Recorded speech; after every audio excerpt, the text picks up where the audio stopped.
And getting back to the DeAndre Swift stuff, I've got a text I want to read you. And also, to me, I think Jason gave him a shout-out, Ben Johnson, for not calling out DeAndre Swift or at least covering for him. I don't think Ben's that guy. Now, I don't think he's gone hard at an individual. It's more like position groups. But, like, when it came to Braxton Jones, told you what he thought. yeah, all we needed to do was hear last week when someone asked him straight up about Braxton Jones. I think it was even 2 weeks ago. And he's like, he paused. He goes, Braxton, well, he knows the playbook really well.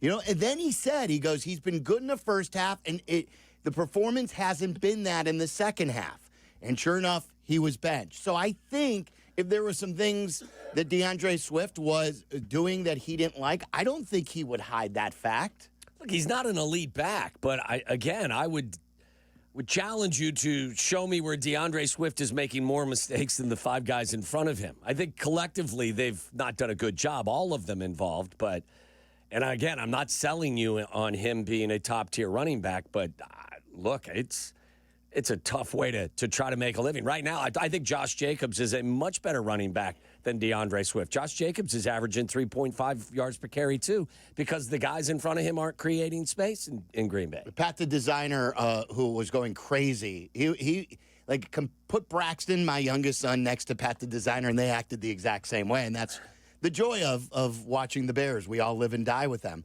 And he texted this. He said, just to add some context to the Swift conversation, the Bears' offensive line ranked second in run block win rate going into that game, and DeAndre Swift still hasn't been able to rush for more than 70 yards. He also has had 3 100-yard rushing games since 2023. He is a massive part of the run issues, and he says he's only had 1 100-yard rush game with the Bears.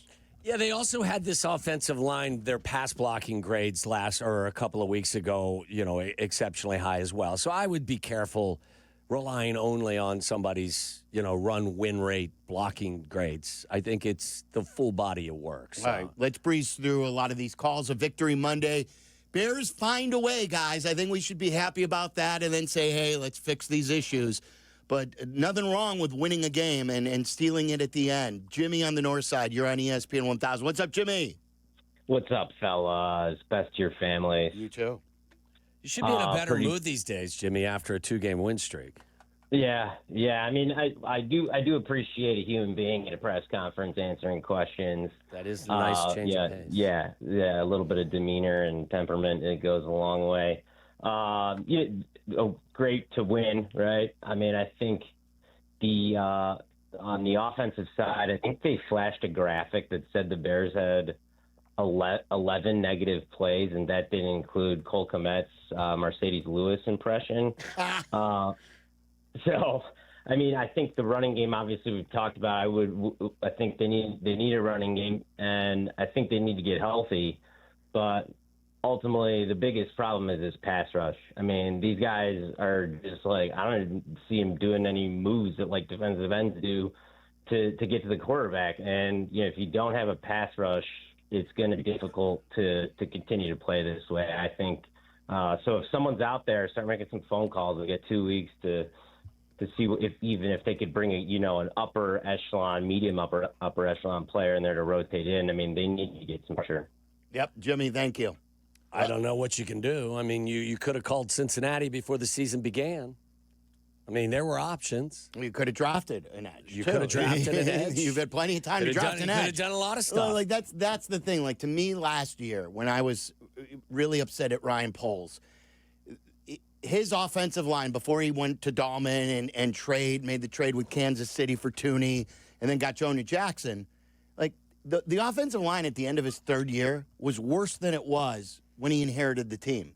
The defensive line isn't much better. Like, the defensive line is not that great. They got guys there.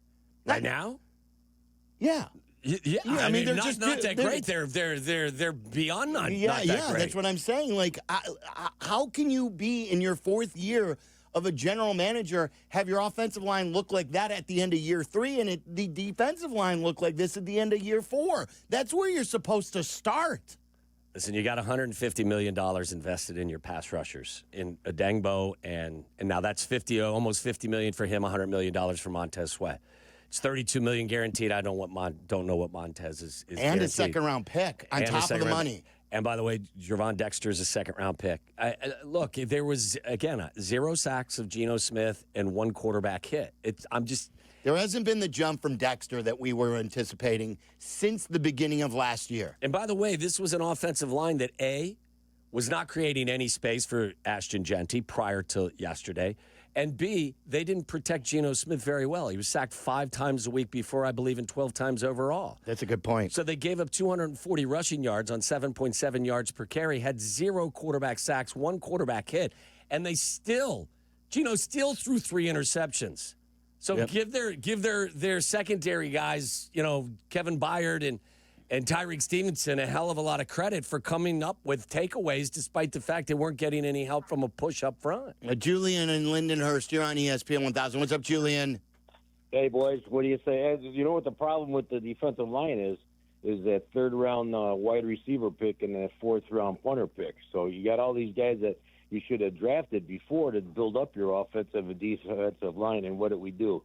Backdoor with stuff that you didn't need. But anyhow, hey, I was going to call you at halftime yesterday and say we should have traded the Hall for Crosby. But great game. I thought the tackles did a good job when they had to. Williams got a eye in the back of his head. He really knows how to get out of it, and it's a tough league to win. Look at what the Packers had to do yesterday, Sure. or we did to Dallas. Right, remember that? Yeah. Difference.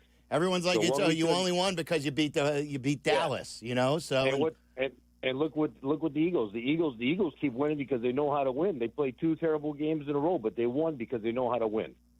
And by the way, this league is, it's a week-to-week league. The Chargers that, they were 3-0. They went to New York. Jackson Dart is starting for the Giants, and the Giants win. The league is like that. The Ravens now, not only are they 1-3, but they've been decimated by injuries. Yes. The whole league gets turned upside down week by week. Yep. Jeremy and Valpo, you're on ESPN 1000. What's up, Jer? Hey, guys. Thanks for taking my call. Listen, I'm honestly not as concerned with Caleb Williams as I am with our 2 highest-paid players. DJ Moore and Montez Sweat are nowhere to be found on Sundays. They might as well be on a milk carton because they're not performing like superstars like that. They're paid. What are we doing with Sweat? He's a no-show.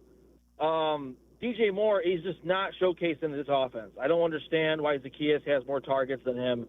Please enlighten me why we don't see DJ Moore It's a good call. and get more targets. It's a good call, Jeremy. I think we touched on the Montez Sweat stuff. I think this is the million-dollar question. Like, is this still just working its way out and DJ will eventually be targeted a lot more? Or do they have just I know I asked the question. I forgot who I asked it to last week about, are you of the belief that you could never have enough weapons? I think it was Orlovsky. And he goes, the more the merrier. Of course. But sometimes maybe you're overpaying for a guy. Now, in DJ, now that Rome has established himself, now that you've got a young guy in Luther Burden who is a similar type player, and you got Zacchaeus who plays that third down role, plus Loveland who's a 10th overall pick, are you getting enough bang for your buck? People got offended when the clip came out, when we had the discussion of, can you see the Bears trading DJ Moore? This is not an indictment on DJ. This is just trying to maneuver the way your cap works and to maybe help a surplus. Use surplus to help a position of need, maybe. Look, the previous coaching staff was in place when they decided to sign that extension. That extension wasn't signed with Ben Johnson as the head coach.